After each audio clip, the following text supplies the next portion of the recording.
Compostos ternaris, oxoàcids, orto, piro i meta.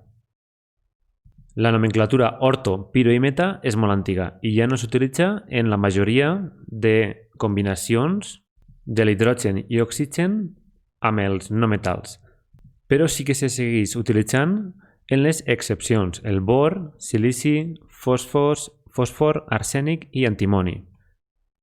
La IUPAC l'accepta i el seu ús és conegut en algunes d'aquestes excepcions. L'oxoàcid sabem que es forma a partir de l'òxid més una molècula d'aigua llevat de les excepcions, que són 3 molècules d'aigua amb el bor, fòsfor, arsènic i antimoni i 2 amb el silici. Així, quan tinguem un òxid en aquestes excepcions més 3 molècules d'aigua, abans el nombràvem, abans de la nova normativa IUPAC del 2005, el nombràvem amb el prefix orto, àcid, orto i l'element que va estar darrere. Ara simplement direm àcid i l'element. Un exemple, l'àcid bòric està format per un òxid més 3 molècules d'aigua.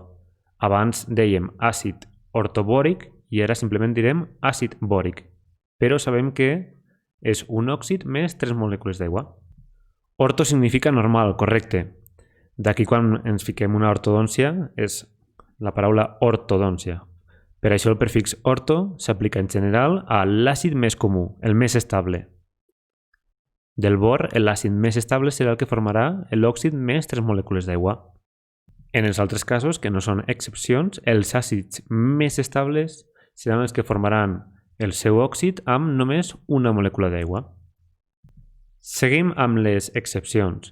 Si tenim l'òxid més 2 molècules d'aigua, abans dèiem àcid piro i el que siga darrere.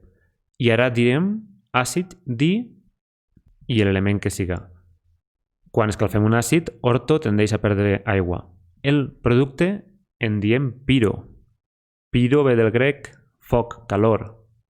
El que ha passat que al perdre una molècula d'aigua hem passat de 3 a tindre 2 i per això li diem piro. Abans i ara amb la nova nomenclatura diem di, àcid difosfòric, per exemple. Quan tenim només una molècula d'aigua més un òxid, àcid meta abans i ara també, àcid meta. Mantenim els prefixos. Meta vol dir que si continuem escalfant el piro, passem de tindre 2 molècules d'aigua a només una. Meta vol dir més enllà, després de. Per això la metafísica vol dir més enllà de la física.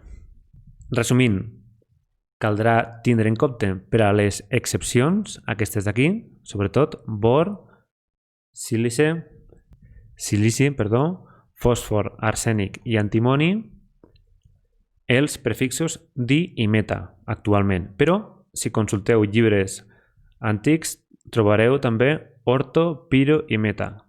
Cal saber que aquests prefixes eren els que s'utilitzaven antigament per a fer referència a 3 molècules d'aigua, 2 o 1.